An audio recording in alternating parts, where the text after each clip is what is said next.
Se você é patriota, ajude outro patriota a difundir as nossas ideias, siga e compartilhe.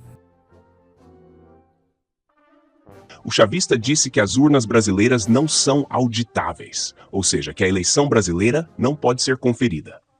Lá fora, o ditador Nicolás Maduro disse o que, se for dito no Brasil, dá cadeia. Disse que as urnas brasileiras não são auditáveis, ou seja, que a eleição brasileira não pode ser conferida. Se alguém disser isso no Brasil, será censurado, entrará no famigerado inquérito de fake news e corre o risco de ir em cana. Ou seja, Maduro, ditador da Venezuela, um país sem liberdade, tem o poder de dizer de maneira livre o que todo mundo desconfia. Mas 200 milhões de cidadãos brasileiros supostamente livres não podem sonhar em dizer. Falar em urna no Brasil é tema proibido, visto como golpe de Estado. E quando há assuntos proibidos de serem tocados num país, está se vivendo numa ditadura.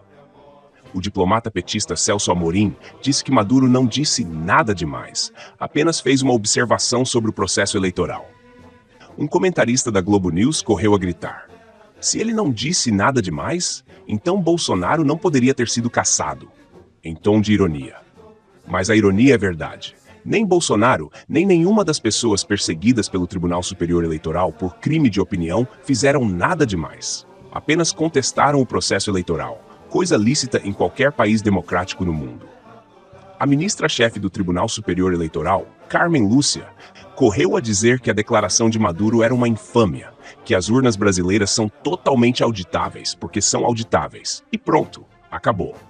Mas não explicou como se confere um voto virtual. Eu confesso humildemente minha ignorância sobre o assunto. Confesso que não sei como se recontam votos virtuais que desaparecem ao sabor de um toque. Se me explicassem em vez de me quererem prender, talvez eu insistisse na pergunta.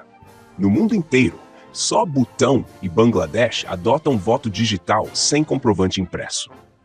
Será mesmo que o Brasil e estes são os únicos países que estão certos? As declarações de Maduro. Na verdade, o contexto da fala do ditador Maduro foi uma provocação a Lula, que fingiu espanto com a declaração de Maduro de que iria haver banho de sangue na Venezuela caso ele perdesse as eleições futuras na Venezuela. Lula fingiu espanto. Porque todos sabem que Lula sempre soube que a Venezuela é uma ditadura assassina que frauda eleições e banha a população de sangue há décadas. Isso ocorre desde que Chávez tomou o poder e o entregou a seu discípulo tirano Nicolás Maduro, a quem Lula recebe com tapete vermelho, chamando de democrata. Pessoas na Venezuela são mortas, assassinadas, torturadas, massacradas pelo regime sanguinário e tirânico de Nicolás Maduro. O banho de sangue prometido é um banho de sangue executado cotidianamente há mais de 30 anos pela ditadura venezuelana. Lula fingiu espanto com a promessa de sangue porque pegaria mal até para seus seguidores fanáticos endossar a promessa de massacre humano de seu companheiro Maduro.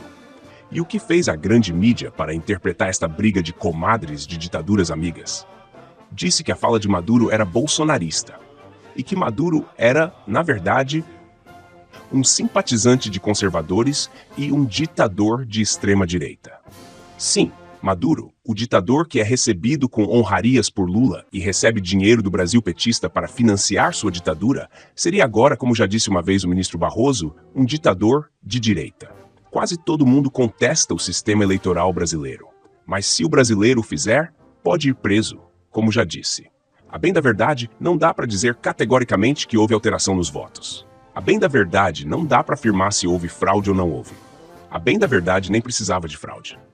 A bem da verdade, dá para afirmar que houve uma clara torcida organizada e executada pela Justiça Eleitoral aqui na última eleição, quando o Supremo Tribunal Federal tirou Lula da cadeia para ser candidato e só censurou, multou e perseguiu o outro lado, praticamente. Não precisa de fraude eleitoral quando o juiz torce para um determinado time. É o que todo brasileiro sabe, mas tem receio de dizer. Perdeu, mané, foi o que a torcida organizada disse ao povo. A bem da verdade, quando Lula mentiu sobre sua preocupação com o banho de sangue, foi só para dizer que no Brasil a ditadura não banha seus cidadãos de sangue. Aqui, de fato, a ditadura é limpinha. Só censura.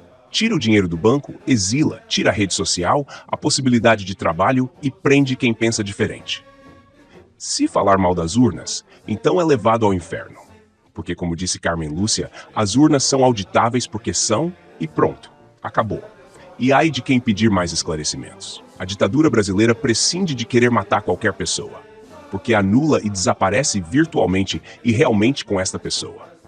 Lula marca posição na sua mentira para dizer que não há sangue na ditadura limpinha na qual ele lamenta não ser o ditador. Porque ditadores são os juízes que o colocaram lá, como disse seu vice-presidente, lá na cena do crime novamente.